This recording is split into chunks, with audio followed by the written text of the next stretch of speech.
আপনাদের সকলকে দুহাত জোর করে নমস্কার জানাই। আমি শ্রী রাজ জ্যোতিষী বিশ্বনাথ চক্রবর্তী।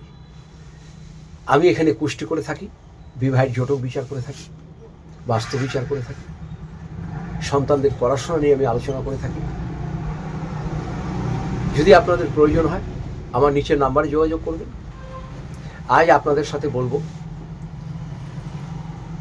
বহু সংসারে এমন আছে খালি অশান্তি, খালি কোলাহল, কারোর সঙ্গে কারোর মিল নাই, ঝগড়াঝাটি লেগেই আছে। এগুলোর পিছনে কিন্তু কোনো কারণ আছে। আপনাদের যে পারিপার্শ্বিক মানুষ আছে, আপনাদের ভালো তারা দেখতে পারছে না, সবসময় আপনাদের হিংসাই করছে।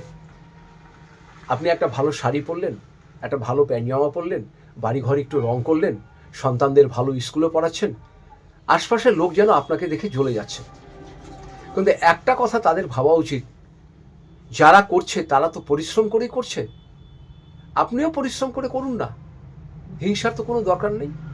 আর সবসময় জানবেন, কেউ যদি কাউকে হিংসা করে, সাময়িকভাবে সে হয়তো আনন্দ পায়, কিন্তু অদূর ভবিষ্যতে ক্ষতিটা কিন্তু ঈশ্বর তারই করে। সবসময় মনে রাখবেন, ঈশ্বর যদি কাউকে হাত ধরে উপরে উঠায়, নিচে যতই 500 লোকও থাকুক, তাকে যদি নামানোর চেষ্টা করে, সে কিন্তু নামবে না। ঈশ্বরের কৃপায় সে দিন দিন উপরেই উঠবে। তাহলে ঈশ্বর আমাদের সব কিছু করতে পারে।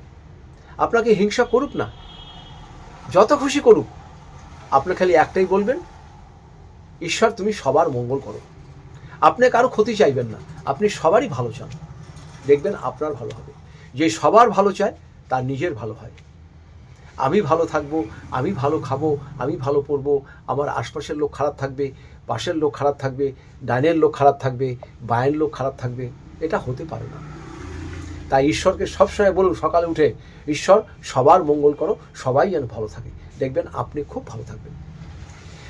যাদের ব্যবসা চলছে না, গৃহে প্রচণ্ড পরিমাণে অশান্তি হচ্ছে, আপনারা শুধু একটা কাজ করবেন। আপনারা এটা খালি 2 সপ্তাহে করবেন। খালি এই কাজটা করার নিয়ম হচ্ছে শনিবার দিন। শনিবার দিন এই কাজটা করবেন।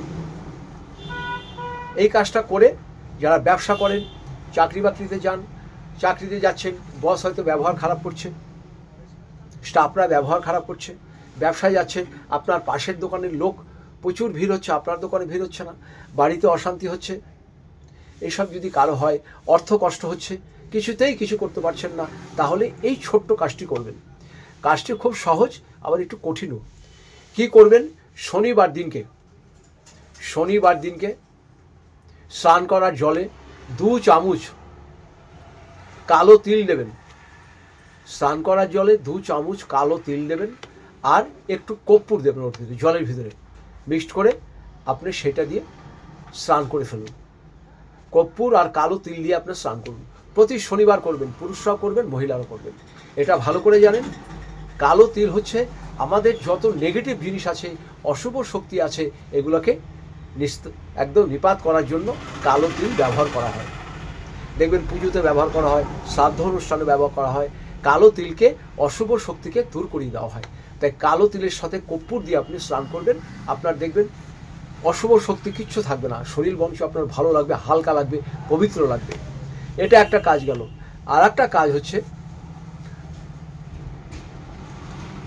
শনিবার দিন রাত্রিবেলায় খাওয়া দাওয়া হয়ে যাবে আপনাদের, যখন শুতে যাবেন তার আগে করবেন। দোকানেও করবেন, দোকানে কি করবেন?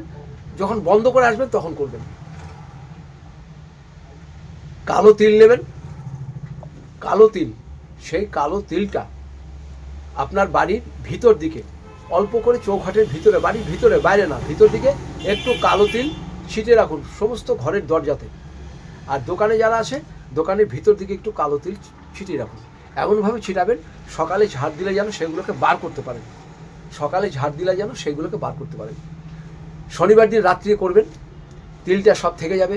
রাত্রি শুয়ে পড়লেন, সকালবেলা ঘুম থেকে উঠে প্রথম কাজ হচ্ছে একটা ফুল ঝাড়ু দিয়ে তিলগুলোকে ভালো করে, ঘরটাকে ভালো করে ঝাড় দেবেন।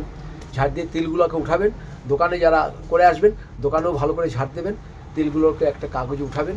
বাড়ি থেকে অনেকটা দূর, কম করেও অন্তত 40-50 হাত কিংবা ½ কিলোমিটার দূর যে কোনো গাছের গোড়ায় প্লাস্টিকে মুড়িয়ে ওটা রেখে আসবেন।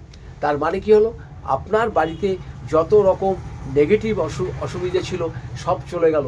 দোকানে যে দৃষ্টি দিচ্ছিল, হিংসা করছিল, দোকানে কেউ কিছু খারাপ করতে পারে, সব কিছু দূর হয়ে গেল। বাড়িতে যদি কেউ অসুস্থ থাকে দেখবেন আস্তে আস্তে ভালো হয়ে যাবে। এটা করলে দারুণ উপকার পাবেন।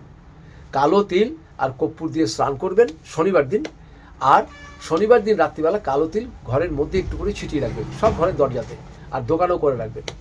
দোকান যখন বন্ধ করে আসবেন তখনই করবেন, বাড়িতে করে রাখবেন, তারপরে শুয়ে পড়বেন। সকালবেলা ঘুম থেকে উঠে বাড়ির মেয়েরা যারা আছে ভালো করে ঝাড় দিয়ে প্লাস্টিকে নিয়ে এটা বাড়ি থেকে অনেক দূরে কোথাও জলে ফেলতে পারেন বা কোনো গাছের গোড়ায় রেখে আসতে পারেন। জল থাকলে ভালো, নাহলে গাছের গোড়ায় রেখে আসবেন, বাড়ি থেকে অনেকটা দূর। তার মানে আপনার বাড়িতে যত অশুভ শক্তি ছিল, নেগেটিভ শক্তি ছিল, সব আপনার বাড়ি থেকে দূরে চলে গেল। আপনার ব্যবসা ভালো হবে, অর্থ আসবে, বাড়িতে শান্তি পাবেন, বাড়িতে অসুখ বিসুখ ভালো হয়ে যাবে, সন্তানদের ভিতরে একাগ্রতা হবে, সব কিছু শুভ হবে। অশুভ শক্তি যদি থাকে তাহলে ভালোটা হবে কি করে? তাই অশুভ শক্তিকে আপনাকে ভালো করুন। কীরকম ভালো করুন? আমরা যেমন একটা কাপড় বহুদিন পরতে পরতে কাপড়ে গন্ধ হয়, জামা প্যান্টে গন্ধ হয়, তখন আমরা কি করি, সেটাকে ভালো করে সার্ফ দিয়ে পরিষ্কার পরিচ্ছন্ন করে আবার ইস্ত্রি করে পরি, তখন যেন মনে হয় আমাদের খুব আনন্দ। তাই বাড়িটা তো আমরা ধুতে পারি না, বাড়িতে জল সার্ফে আমরা ধুতে পারি না, তাহলে বাড়িটা আমরা ধৌতিকরণ এটা করলাম, শুদ্ধ করলাম। এটা করুন, দেখবেন আপনাদের কেমন সময় পরিবর্তন হয় আমাকে বলবেন। আপনারা খালি 2 সপ্তাহে করুন, শনিবার করে। ভিডিওটি ভালো লাগলে সবাইকে শেয়ার করবেন, আর আপনাদের যদি প্রয়োজন হয় আমার সাথে নিচের নাম্বারে যোগাযোগ করবেন। সবাই ভালো থাকুন, সুস্থ থাকুন। আপনাদের সকলকে আমি নমস্কার জানাই।